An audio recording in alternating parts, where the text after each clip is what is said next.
Hey, welcome back to another episode of Maintenance with Mike. So today we're going to talk about a bunch of projects that we're going to be working on for the next little bit here.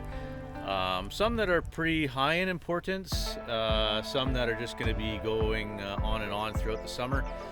But first of all, I want to thank all of my new subscribers. We've had quite a growth recently on the channel, and I really appreciate you subscribing to Maintenance with Mike. Hopefully you're learning a lot of things from the videos that I'm posting, or at least enjoying yourself. So anyway, let's walk down the hill. I don't know if you can hear the tractor warming up, and we'll show you what we've got on board, ready to bring up here. A bit of a nature walk out of here.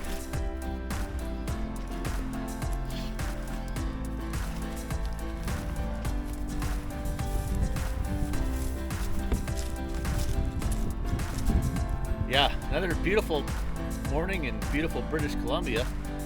It's going to be 16, 17 degrees here today. Yeah, so actually cut the grass yesterday. You can see that. It's all down through here, it's all cut. So that's good. That's one thing off the list anyway. So let's go down and have a look what we've got loaded up in the tractor. Ready for today's project. Okay, so we've got the tractor all loaded up here. Let me show you what we've got on board. We've got a Bosch laser or transit with the tripod for that, and our camera tripod. And we're going to go up beside the C-can. We're going to do some measurements up there at the C-can and see how much dirt we need to remove if I put a gravel pad up there. I've got a number of implements for the tractor that are stored all over the property. To be honest, it's a bit of a gong show. We've got the box blade down here under the carport overhang of the shop, the wood chipper, we've got the rototiller and the bush hog up at the large wood shed. So I'd like to get all those implements in one place, and the reason I would like to do that is I'd like to put them all on pallets. I have pallets for the tractor, or forks for the tractor, and I'd like to be able to move them around. So we're going to go up to the C-can, and we're going to see if we can build maybe a 20 foot by 20 foot pad up there. You know how much dirt we need to move. It'd be nice to store all the implements in one location on a gravel pad. And so let's take the transit up there and have a look at what we're looking at for earth removal.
Okay, here we are. So you'll see the issue here is, I don't know if this explains it very well, but here's the C-can here. It's on some 6x6 beams on concrete, and this would be, let's call this area here grade, and it slopes uphill quite a bit. I'm going to try to just kind of maybe claw some of this brush away here so it doesn't grow too badly over the spring, but it's probably really hard to tell. This rock here that I placed is about 20 feet out from the C-can, so that would be, you know, gravel here, gravel up here. I got a sneaky feeling I'm about I'm about 4 feet higher than that sea can right now. So let's get the transit out and set that up and see if we can shoot this and figure out what needs to be removed. I can see this tree here, which is dead. This one big limb right here, I'm gonna have to do a fall cut right here, and this one here should fall right here beside the sea can. That other one, I'll be able to cut that one and it'll go that way behind the sea can. Those are just too big to leave here if I do some sort of even if I put the implements here. I don't want trees that size falling on the implements. I mean, although there are some other big trees here. That's a big grand fir. That thing is massive. That's a grand fir. That's also a grand fir. But anyway, that's the game plan for right now. Let me set up the tripod here, and we'll pull out the transit, show you how to fire that up, and see what we're looking at for earth removal. This is a pretty simple setup. Bought this when we were building the carport to give us some decent measurements.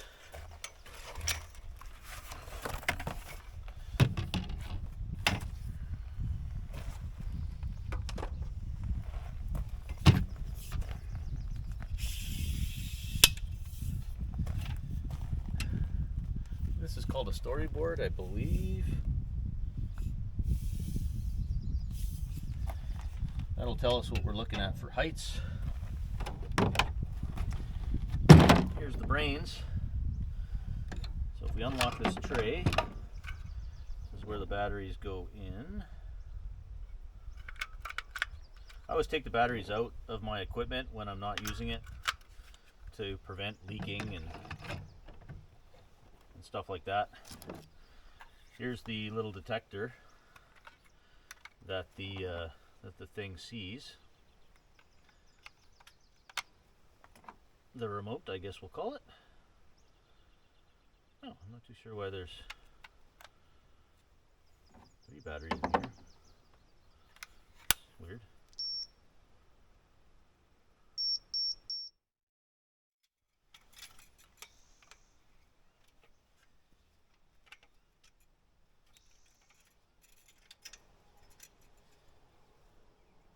Now once this is set up, it won't start, the laser still won't start working until it's actually level. There's a little tilt light that illuminates if it's not level. See the head spinning now? So that's what we want. We can test it.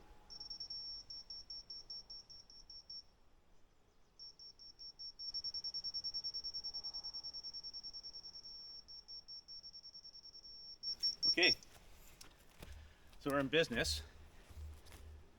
I'm going to put you a little bit further back.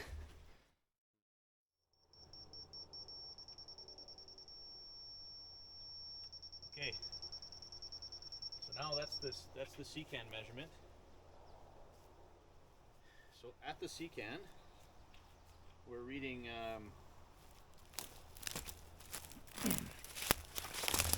we are reading 1 foot, 2 foot, 4, 5 would be behind here, so these are the little lines here. So we're 2'6" is roughly the measurement at the sea can.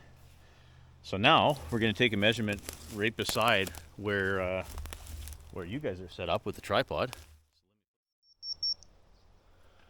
So basically right where right where you guys are already, which is we'll measure this and see how far it is, but yeah, so basically right here at where I got the camera set up, we are already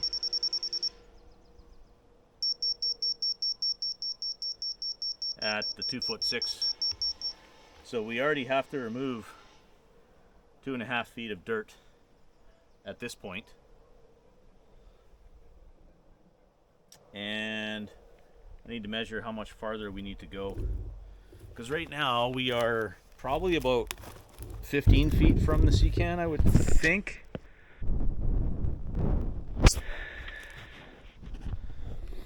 Yeah, I think we're about 15 feet from the sea can right now. So what we're gonna do now is to get a better accurate measurement. Now we kind of know it's gonna be roughly, I think it's gonna be roughly around 3 to 4 feet of dirt that has to be moved. But what we'll do is we'll move the laser, the transit, up to the 20-foot mark that we want to go. And then we'll measure back. It'll give us a better understanding of exactly at the 20 foot how much dirt really does need to be removed. So we're gonna use our little Bosch laser tool, GLR225, and it's gonna tell us, I believe this was 20 feet. This is 25 feet. So we come back a bit. 22.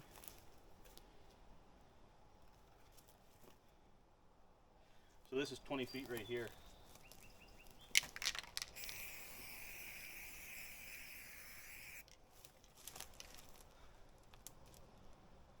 Okay. So let's put the transit up on that end. So right at this height, we are at the 20-foot mark.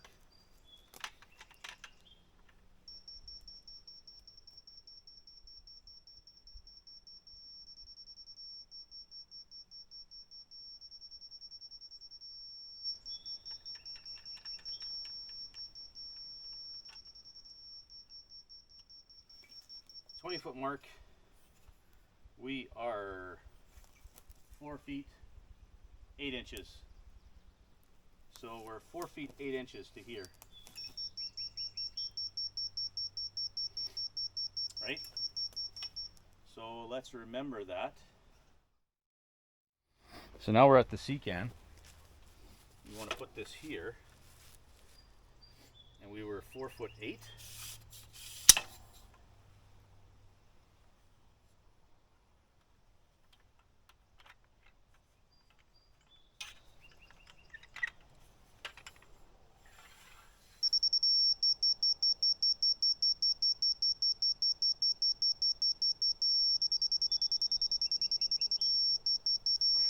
Foot 8, and this is 7 feet 7. So that is 7.7 minus the 4.8 is 35, 36 inches. So almost 3 feet of dirt that we need to basically scratch out of here. Not too sure how well that's gonna go, if it's gonna be rock or if it's just gonna be dirt.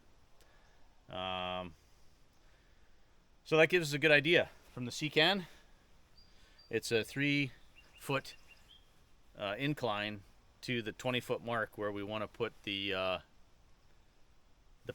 basically the gravel pad, right, is 20 by 20. The sea can's 20 foot wide, and I thought if we did 20 feet wide by 20 feet out, that would give us a nice place to put all the implements. So the second project that we've got that's probably higher on the list than this will be, you know, any day when I don't have anything to do, I can come up here and move some dirt. I'm gonna have to buy some sort of a grizzly sifter as well to dump the soil through, so I can get good topsoil out of all this dirt.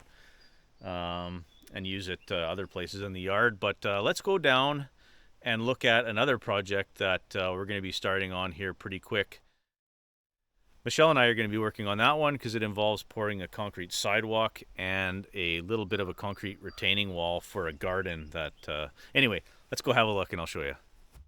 So this is on the way from the shop now. We've got a set of stairs here that Michelle and her dad built. So we come down these stairs. And as we're approaching the house, you'll notice we've got like a walkway here that goes to the other patio and then into the screened-in porch. So this walkway, you can see, is falling away. Is falling away from the edge here, and the reason being is, if we move back here, you'll see they used wood beams to hold that all back from this this little garden thing in front here.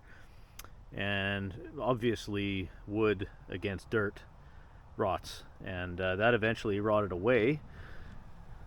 So what we want to do is remove all these rocks and gravel here and pour a concrete pad here. But before we can pour the concrete pad, we need to dig a 2-foot wide trench all along here, 3 feet deep, and pour a 2-foot wide footing that's 5 inches thick of concrete with rebar, and then have a 5-inch wall that comes up with rebar in it, and that wall will actually tie to this slab, because we just don't want this to keep falling away here. It doesn't affect the house at all. The house is on its own, a concrete foundation. 4 feet down is the footing, so that's solid. That's not my concern here. Is just the sidewalk keep falling away into the garden. We want to eventually do some tier work in here, which they did have, but it just, everything just kept falling in. So this is the second project here that we're going to be working on, which is, this one's a bit more of a priority because we would like to get this done because it's on the sort of southeast side of the house, so it gets a lot of sun. It's going to be really hot here in the summertime. You don't want to be doing this in the summer. So the first step would be to dig the 2-foot wide trench, 3 feet deep, pour the footing, pour the wall, and then have rebar coming out of that wall and laying flat on this part here, where this will be a slab, and the slab will come from where you come off this paved patio here, and you can walk all along. Then we're going to take some of these are nice paving, sort of nice size walking bricks, you can see the size of that compared to my hand. So we will probably put those as stepping stones across here to those stairs that go up to the shop. So that's the idea, is to pour that wall straight through here, right up to this set of stairs here is where it'll get tied into. So that's going to make everything nice and solid, and hopefully we'll keep this falling in from happening. So hey, thanks for watching another episode of Maintenance with Mike. Hanging out with me for a little bit today to hear what we've got on the list for upcoming projects. Pretty exciting. This is something we've wanted to do for a while. It's just, unfortunately, other things have come up that were more urgent. So I hope you follow along, because we're going to be doing that throughout the summer. Hopefully we're going to be doing this concrete work in that earlier, because it's going to get hot, right? So we don't want to be doing that in the middle of the summer. So check back in often, and subscribe to the channel. You'll get notified on new videos as we post them. Maybe consider sharing these videos with a family member or friend that you think might like them as well. And thanks again, everybody, for the new subscribers. Really appreciate it. See you on the next one. Cheers.